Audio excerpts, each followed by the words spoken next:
Okay, so good day everyone. So this video lecture talks about the topics under week 3 in physics. So I expect that you will finish this video kasi this is a part of your exam, and then ang assessment din ninyo dito is this will be your second quiz. This is all about your second quiz, which is all about mechanical wave sound. Okay? So when you hear the word wave, okay, the first thing that comes into our mind is the wave in the ocean, di ba? Which is correct because the wave in the ocean is an example of mechanical wave. So there are two kinds, okay? There are two kinds of wave. The first is what we call mechanical wave, and the other one is electromagnetic wave. So what's the difference between the two? Pag sinabing mechanical wave, okay, para makapag-travel daw yung wave, kailangan niya ng medium. Okay, it requires a medium. While your electromagnetic wave, it does not require a medium. Okay, let me give you an example. Okay? Let's say in a pond. Okay, sa pond. Okay? Let's say yung pond ay very calm yung water pa lang doon. Okay, so kapag binato mo, kapag binato mo yung bato doon sa pond, of course magkakaroon ng ripples, 'di ba? Ripples of water. So yung ripples of water, yan yung tinatawag nating wave or mechanical wave. Bakit siya tinawag na mechanical wave? Kasi para makapag-travel yung wave, para mag-spread siya, nangangailangan siya ng material, nangangailangan siya ng medium. At ano yung medium na ginamit ng wave? Ano yung medium na ginamit ng wave? And that is the liquid water. Para mag-propagate yung wave, ginamit niya yung liquid water for it to spread the energy. Okay? Kasi yung bato, the point kung saan binato mo yung tubig, doon magkakaroon ng disturbance. Pag sinabi kasing disturbance, ito na yung energy. Energy na galing sa bato, tapos na-transfer siya sa water. At yung energy na yun, magta-travel siya in the form of a wave. Okay? At nakapag-travel siya kasi ang ginamit niyang medium or material is yung liquid water for it to spread. So that is mechanical wave. However, when we say electromagnetic wave, hindi naman ito nangangailangan ng medium or material. Ang example ng ating electromagnetic wave are your Ramiv UXG. 'Di ba? Ito yung UXG. This is your mnemonics. Your R stands for radio wave. Your M, that is your microwave. Your I is your infrared. Your V, that is your visible light. Okay? And your U, that is your ultraviolet. Your X, that is the X-ray. And then that is your gamma, okay, double M. Your G is your gamma ray, okay? So these are our electromagnetic wave. Yung mga radio, our radio waves, usually yan yung ginagamit sa mga signal, sa mga cell sites. So as you can see, also the visible light from the sun, walang medium na kanyang ginagamit para makarating sa Earth from the sun. There is no medium for it to travel from the sun to the Earth. So that is electromagnetic wave. Ito yung mga wave na hindi nangangailangan ng medium para mag-change location or para makapag-travel sila. Okay? And the only visible in this electromagnetic wave is of course the visible light. Ito lang yung visible sa ating naked eye. Okay, and what are the different colors of light? That is your rainbow color. Diba? Your Roy G. Biv. Roy G. Biv. Okay, these are the different colors of visible light. Your red, your orange, your yellow, your green, your blue, your indigo, and violet. Okay, your ultraviolet, ito yung very dangerous na nagkakos ng skin cancer kapag when your skin is exposed in a long term under the sun. Ganon, pwede ka magkaroon ng skin cancer. And of course, your X-ray. Okay, take note that radio to gamma ray is increasing energy. Okay, nag-i-increase yung energy starting from radio to micro to infrared up to the gamma ray. So, ibig sabihin, the most dangerous electromagnetic wave is our gamma. Okay? And then, next to that is our X-ray. Okay, diba? As you can see, X-ray is very dangerous, yet it is used in medical fields, diba? That is why we are only advised to be tested sa X-ray twice a year lang.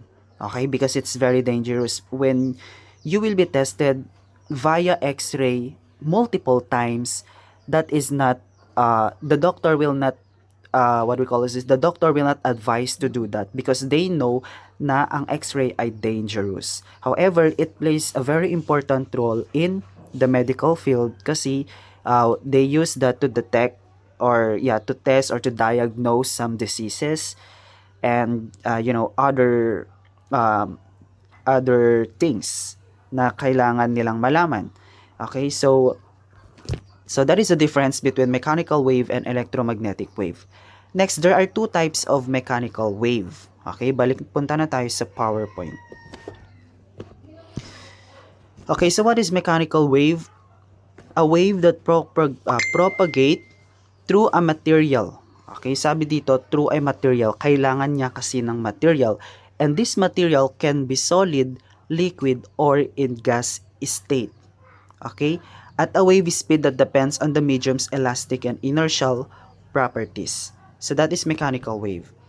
Ito yung wave na nangangailangan ng medium for it to travel. And there are two types of mechanical wave. We have your longitudinal waves and transverse wave. Okay, longitudinal wave and transverse wave. So let's discuss first what is transverse wave.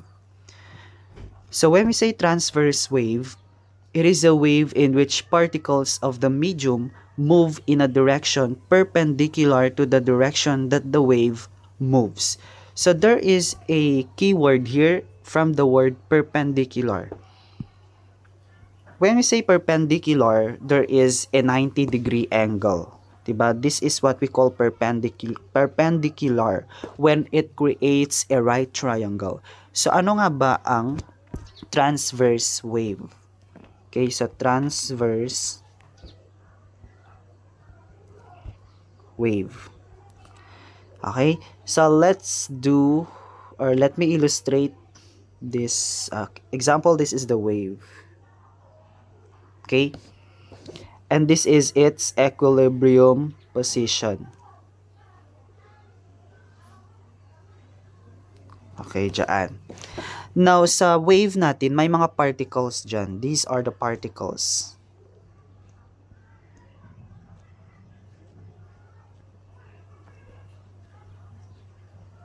So, kapag sinabi kasing transverse wave, the particles of the wave is perpendicular to the direction of where the wave is moving. Saan ba nagmo-move yung wave? 'Di ba papunta siya sa right.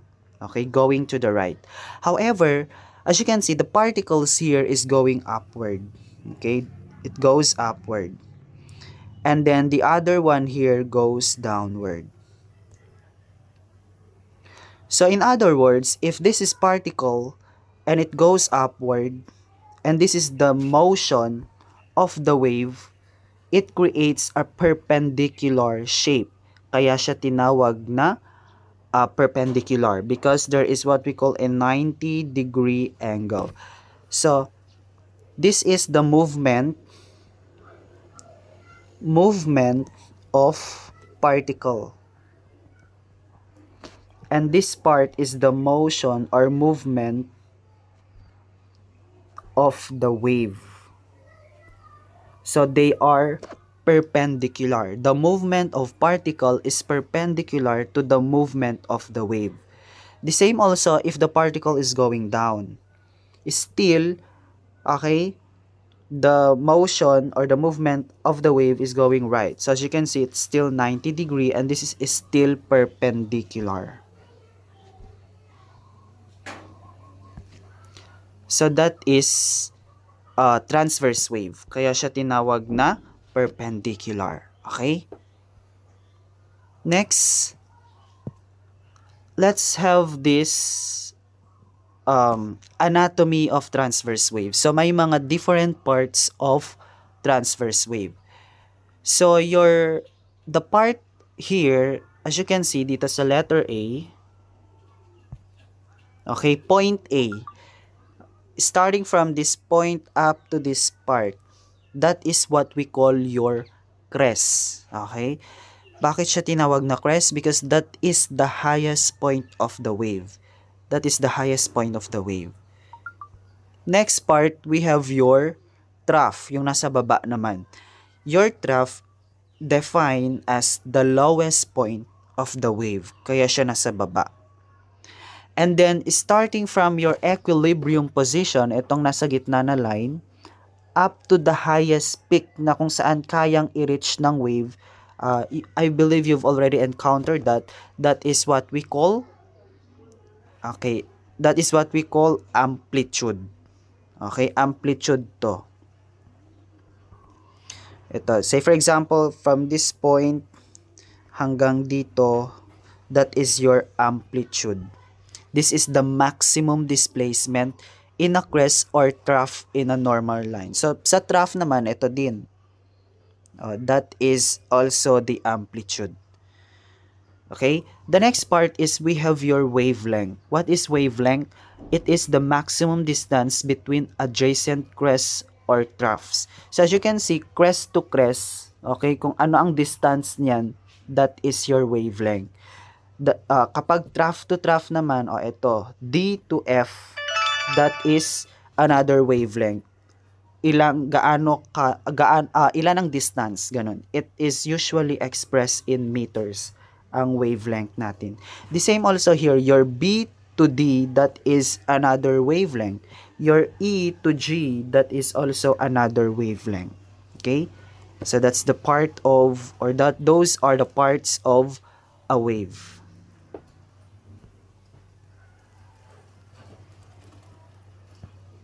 Next, what are some examples of transverse wave? Okay, the best example of transverse wave is the guitar. Okay, when you strum the guitar or when you pluck the guitar, the strings are moving in this kind of manner, diba? It creates a crest and a trough. Okay, I have here a animation to show it to you. But before that, sabi dito, plucking the string gave it energy, which is moving through the string in a mechanical wave.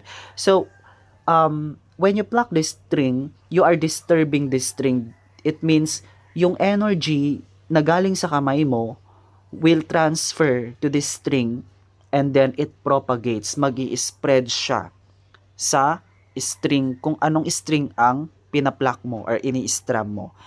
Okay, here's a best example or best illustration of a transverse wave under a guitar. Okay, so as you can see, when the hand is plucking the strings, it creates a wave. You are disturbing the strings, that's why the energy is traveling and it uses a solid material to travel. Kaya siya under mechanical wave. Okay, so Another example is your seismic S wave. Okay, it's usually sa earthquake, 'di ba? Your S wave or secondary wave is the second wave you feel in an earthquake. An S wave is slower than a P wave and can only move through solid rock, not through any liquid medium. So, there are two, we have three seismic wave, di ba? Your S wave, your P wave, and your L wave. However, we are only talking about S wave and P wave. Your S wave, kaya siya tinawag na S kasi secondary. It only arrives after P wave. So, second to arrive lang siya during earthquake. Okay? Because they are slower. They can travel slower than P wave. Mas mabagal sila mag-travel kumpara sa P wave. And at the same time, itong seismic S wave natin, they can only travel through solid materials, but they cannot travel through gas and liquid material. Okay? That is an example of transverse wave. Next, the second type of mechanical wave is your longitudinal wave. So what is longitudinal wave? It is said here that it is a wave in which particles of the medium move in a direction parallel to the wave's direction. So in order for us to explain what is the difference between longitudinal wave and transverse wave, meron tayong highlighted word here that is the parallel. Kung ang transverse wave ay perpendicular, ang longitudinal wave naman ay parallel. The movement of the particles are parallel to the movement of the wave. So as you can see here, that is how a longitudinal wave moves. I have a question here. First question, where is the direction of the vibrating particles? These are the vibrating particles. Okay, let's say, lagyan natin. Those are the vibrating particles. So, saan nagmo-move yung mga particles? Is it upward or downward? Definitely, it goes to the right. Diba? Okay, let me just erase this. So, as you can see, it goes to the right or it goes to the east. So, where is the direction in which the wave travels? Still, it goes to the right. So, as you can see, they have the same direction. The motion of the particle and the wave direction, they have the same movement. They have the same direction, which is going to the right. And that is what we call parallel. Okay? In contrast to transverse wave na perpendicular yung kanilang movement. So, first example of longitudinal wave is our sound wave. Okay? First example for longitudinal wave is the sound wave.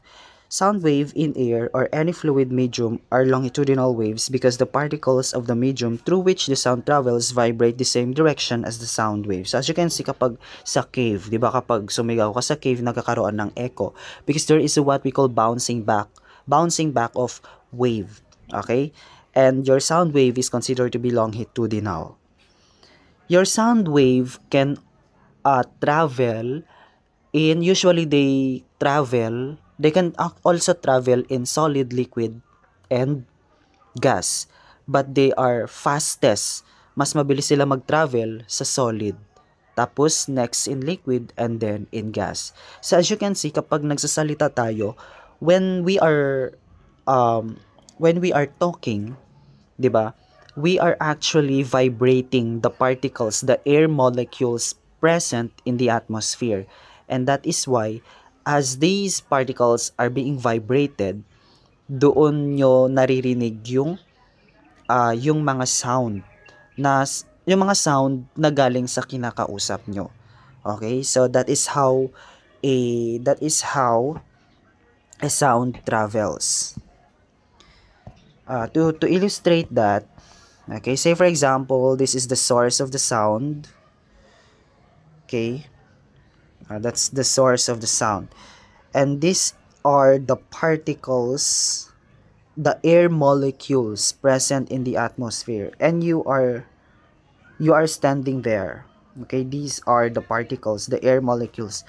Now, the sound, okay, the source of the sound will use these air molecules present in the atmosphere for them to travel until you can hear the sound with the use of your ear.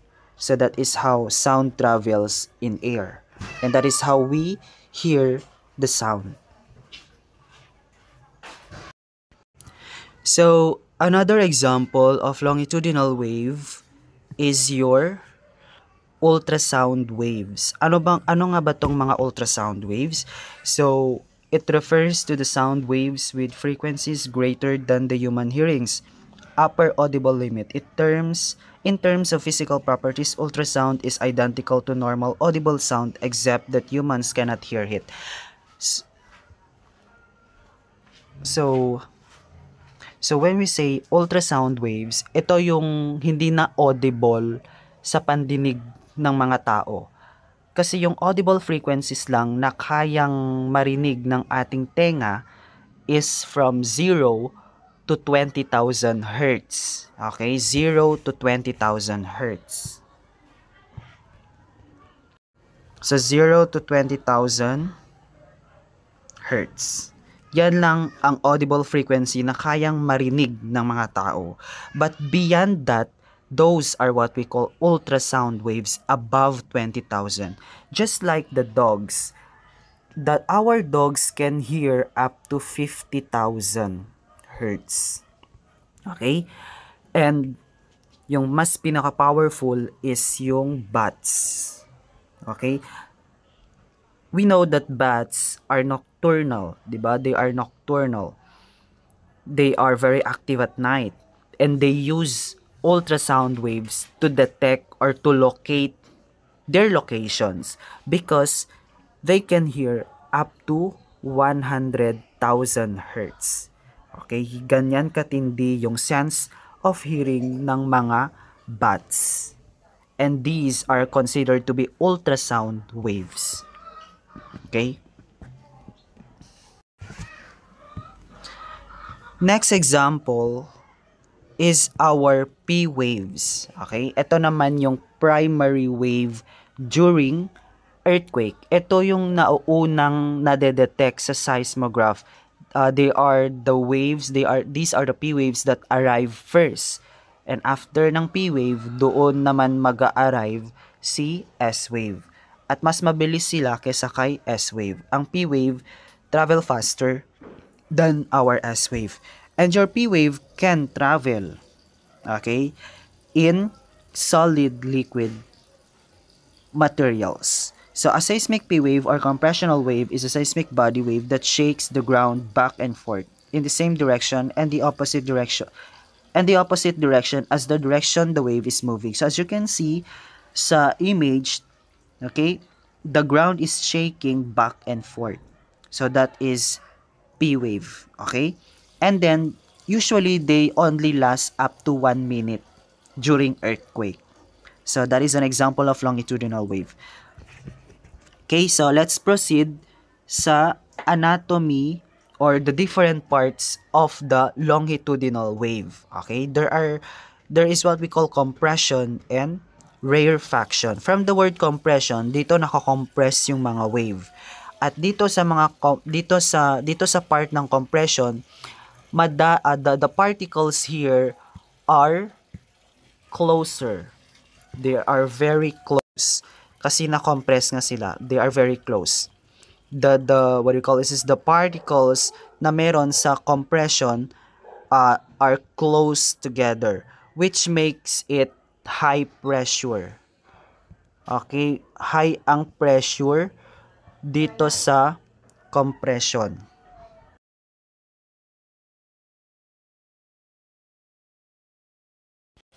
While dito naman sa rarefaction, as you can see, parang na-stretch yung wave. So definitely, okay, yung mga particles dito sa rarefaction, they are far apart. Magkakalayo yung mga particles in compare sa compression. So, kapag the closer the particle, the higher the pressure. And then the farther the particle, the lower the pressure. So, ibig sabihin, sa compression, high pressure ang meron dyan. Pero sa rarefaction, low pressure naman ang meron dyan. Okay?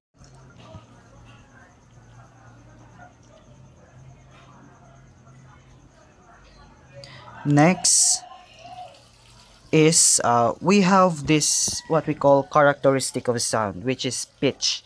So when we say pitch, it refers to the highness and lowness of sound. So in guitar, di ba, the thinnest string has the highest pitch. Okay? While the thicker string has the lowest pitch. Bakit? Let's see. So I have here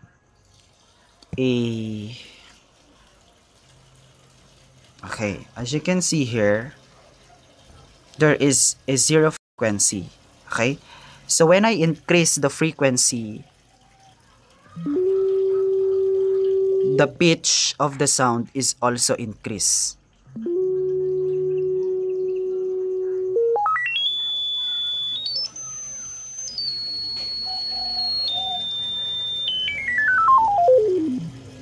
So as you can see, no,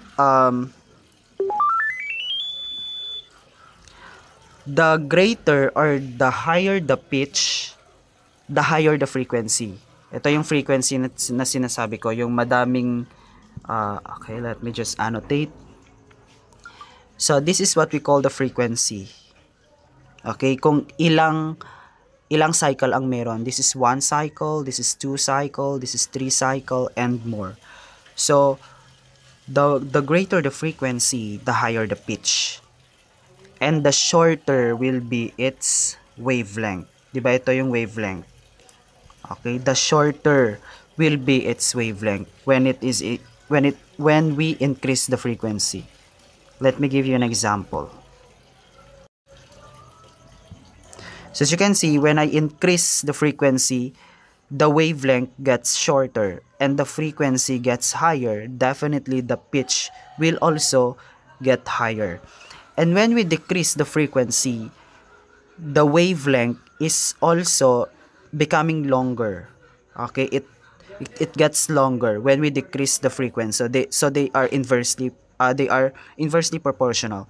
When we decrease the frequency, the wavelength gets longer and the pitch gets lower. Okay, now the volume, when we say volume, the highness, when we say volume, it is also, if the pitch is being dictated by the frequency, the volume is also being dictated by the amplitude.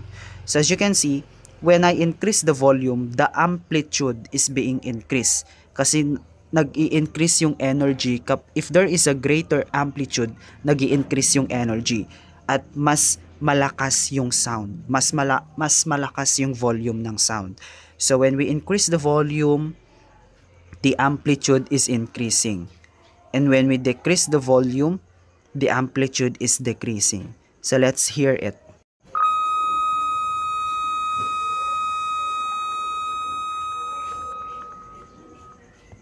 So that is how sound works, the pitch and the volume of the sound.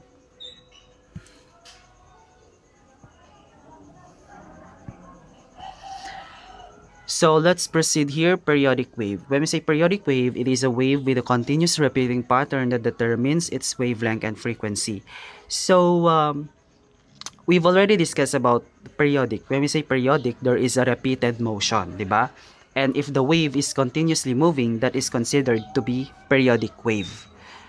And here are the formulas of equations needed for our week 3. Okay? For our frequency, that is 1 over t. Okay, this is your frequency, 1 over t. Use this if the period is given. The next one, we have your alternative formula. We can use the second formula in computing frequency if given ang ating speed and the wavelength.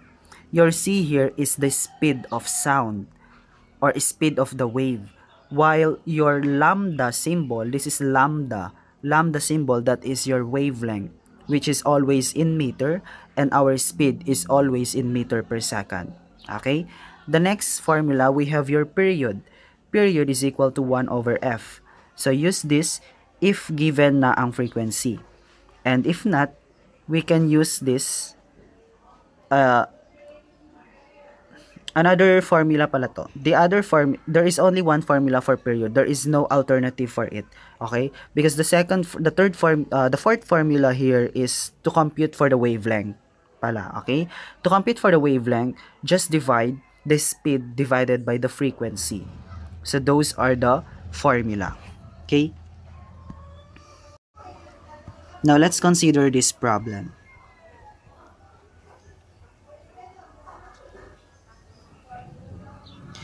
A radio wave has a frequency of 9.39 times 10 raised to 6 Hz. What is its period? Okay, so the first thing we should do is to list all the given. And we only have one given, which is the frequency. That is equal to 9.39 times 10 raised to 6. Now, since it is asking for period, our formula will be period is equal to 1 over f. So we just divide 1 divided by the given frequency. So 1 divided by 9.39 times 10 raised to 6 Hz, the answer will be 1.06 times 10 raised to negative 7 second. So as easy as that.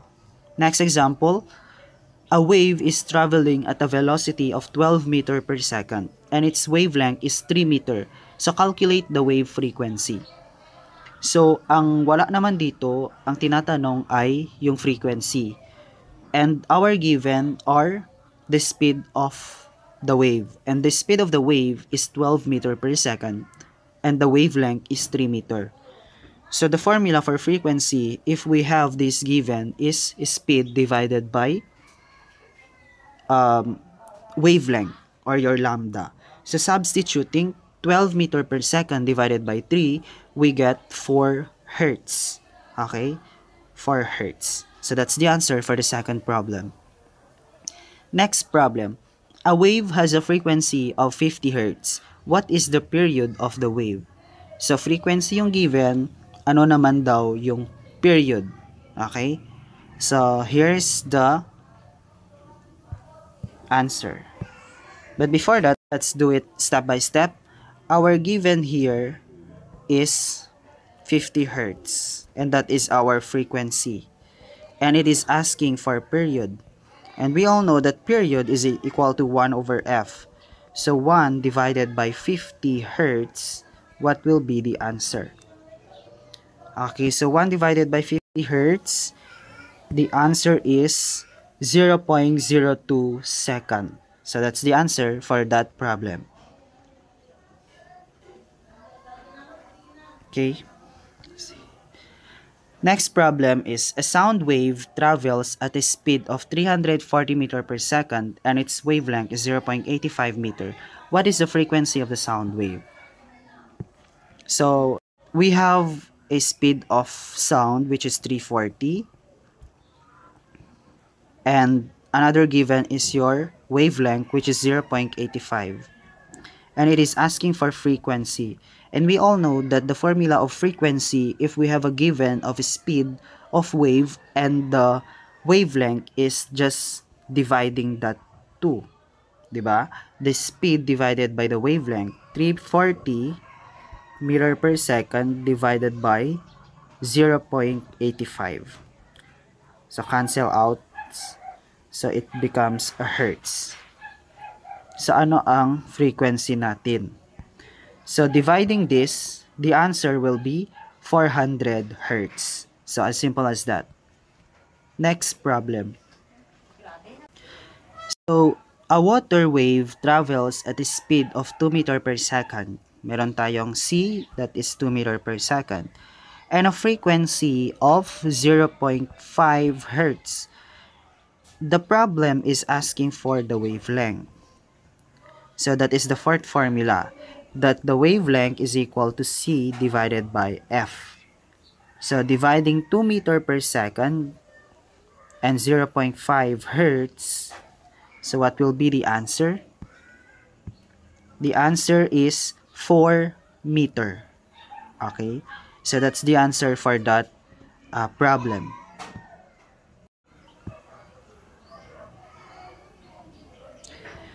Okay, last slide. When we say sinusoidal wave, the sinusoidal wave is the most basic example of a continuous periodic wave. It can also be defined as a smooth repetitive oscillation.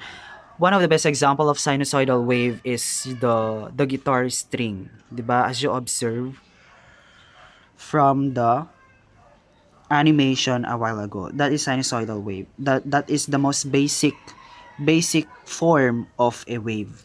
So that's the end of our week 3, and I hope that you've watched this until the end, because this is all about your third quiz. Okay? Goodbye.